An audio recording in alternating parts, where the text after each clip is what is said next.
শারদদা, আমি তো ব্যর্থ বা অপদার্থ কিছু মনে করবেন না, বলবো যারা আসলে জীবন ঘোষদের দায় এবং দায়িত্ব নেবেন বলে রাজনীতি করছেন তারা, হয়তো আপনারা, হয়তো হিন্দুত্ববাদী নেতারা।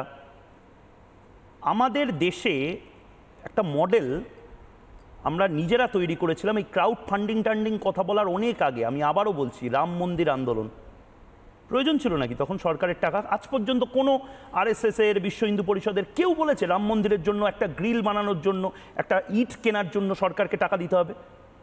সারা পৃথিবী থেকে টাকা এসেছে, ইট এসেছে, সারা পৃথিবী থেকে বালি এসেছে, জল এসেছে, রাম মন্দির তৈরি হয়েছে। আর আমাদের এই শামশেরগঞ্জের কিছু মানুষ, আমাদের সহনাগরিক, তাদের বাড়ি বানানোর জন্য, নতুন পুজোর শাড়ি কেনার জন্য, ঘর তৈরি করার জন্য, গাড়ি হোটেলগুলো ঠিক করার জন্য আমরা গালে হাত দিয়ে মমতা বন্দ্যোপাধ্যায়ের প্রতি অপেক্ষা করে বসে থাকবো, তাই নিয়ে কোর্টে যাব? আমরা নিজেরা 1 টাকা করে দিয়ে এই জিনিসটা করতে পারি না? শারদবাবু, এই ঘটনাটা দেখার পরে একটা কথা মনে পড়ছিল, এই শ্যামাপ্রসাদ মুখার্জি কি সত্যি ঠিক কাজ করেছিলেন? আজকে মনে হয় স্বর্গে শ্যামাপ্রসাদ মুখার্জির আত্মা চমকে চমকে উঠছেন, ওরে বাবা এই জিনিসও দেখতে হলো। আজকে আমরা যে কজন এখানে বসে আছি না ময়ূখের সঙ্গে, আমরা কিন্তু ভুলে যাচ্ছি আজকে এই যে খুলেআম আমরা বাক স্বাধীনতার আনন্দ নিচ্ছি, ধর্মনিরপেক্ষতার আনন্দ নিচ্ছি, এই পশ্চিমবাংলা তথা ভারতবর্ষের অধীনে থাকা বাংলার বসে, এটা কিন্তু শ্যামাপ্রসাদ মুখার্জির জন্য। আমি গর্বিত বাঙালি হিসেবে যে বিশ্বের সর্ববৃহৎ রাজনৈতিক দল কিন্তু বানিয়েছিলেন একজন বাঙালি, তার নামই শ্যামাপ্রসাদ মুখার্জি। তার শিষ্যরা কি করলো? তার শিষ্যরা গালে হাত দিয়ে বসে আছে মমতা বন্দ্যোপাধ্যায় কখন আজকে এক টুকরো নে 80,000 90,000 কিরম ভাবে বলেছিলেন আরেকবার আপনিও জানেন, 1,10,000 করে দিলাম। মমতা বন্দ্যোপাধ্যায়ের সরকারটা হচ্ছে এটা অদ্ভুত সরকার, এটা ভাতা ভান্ডার ভাঁওতাবাজির সরকার। এখানে তো আর কিছু হয় না, কিভাবে ভাতা ভান্ডারের ভাঁওতাবাজি হয় সেটা চলে না। লক্ষ্মীর ভান্ডার কিছু মনে করবেন না, লক্ষ্মীর ভান্ডার বহু পুরোটাই কিন্তু শামশেরগঞ্জের মায়েরা বোনেরা নেন। মুখ্যমন্ত্রী চলেন, এরপরেও যদি আপনাদের মনে না হয়, মুখ্যমন্ত্রী চলেন অপটিক্সে। দেখে নেবেন ময়ূখ, যে কটা কাজ উনি করেছেন সেগুলো সব কিছু অপটিক্সের ওপরে। আজকে 26,000-এর চাকরি গেল, উনি মিটিংটা করলেন কোথায়? নেতাজি ইন্ডোর স্টেডিয়ামে সাংবাদিক সম্মেলন। উনি পুজোর যে ভাতাটা দিলেন, পুজোর ভাতা বলি আমি এখন, সেটা কিন্তু উনি দিতেই পারতেন, নবান্নে 14 তলায় বসে দেননি। আবারও নেতাজি ইন্ডোর স্ট্যান্ডার্ড কত দেবো? 80, কত দেবো? 90, কত দেবো? 1,10,000, আচ্ছা না 1,10,000 নে, এটাও একটা অপটিক্স। আজকে হরগোবিন্দ দাস আর চন্দন দাস, মাত্র দুটি বলে দিচ্ছি, এখানে অপটিক্স নেই কেন?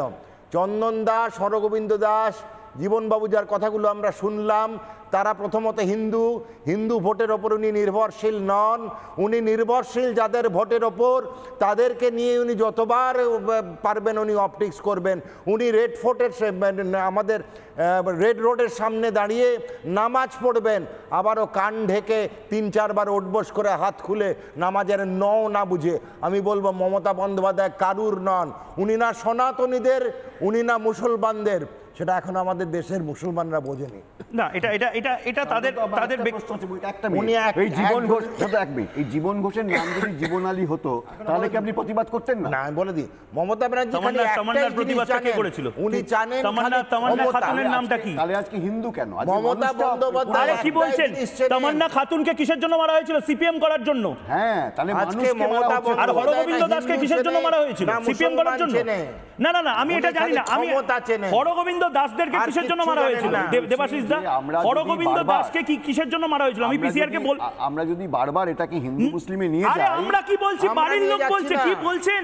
হরগোবিন্দ দাসের স্ত্রী এবং ছেলের বউ, মানে চন্দন দাসের স্ত্রী এবং হরগোবিন্দ দাসের স্ত্রী, যারা আমি স্যালিউট করি বারবার, মোহাম্মদ সেলিম এবং এই লবি যারা ব্যালেন্স খেলে, তাদের সামনে যেভাবে ওনারা বলেছিলেন, কি বলছেন?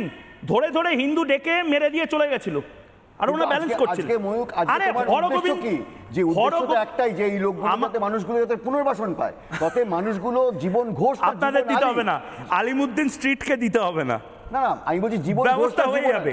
ইনফ্যাক্ট জবাব চায় বাংলা দেখে বহু লোক মেসেজও করছে যে ঠিক কোন অ্যাড্রেসে শামশেরগঞ্জের ইউপিআই করে টাকা পাঠানো যাবে। কিন্তু তাহলে এতদিন ওয়েট করলে কেন? এটাই তো বলছি, ঠিক বলেছেন। ঠিক ওয়েটটা কেন বলেছেন, করছে? সরকারের ওপরে আমরা বড্ড বেশি নির্ভরশীল হয়ে যাচ্ছি মমতা বন্দ্যোপাধ্যায়ের প্রতি। আমি আগে হরগোবিন্দ দাসের স্ত্রী এবং হরগোবিন্দ দাসের ছেলের বউ অর্থাৎ চন্দন দাসের স্ত্রী তাদের বক্তব্যটা শুনি, তারপর আজিজুলদার কাছে যাবো। আপনারা এতদিন ধরে থাকছেন এখানে, স্থায়ী বাসিন্দা, বহুদিন ধরে হয়তো এখানে থাকেন এই গ্রামে, কিসের কোন অপরাধের সাজা গুনতে হলো মা আপনাদের? কি করে বলবো, এলা কে করে গেল না গেল, পাশের এসব মুখ চিনা যাবে না তো, মুখে সব ছাকনা লাগা আছে।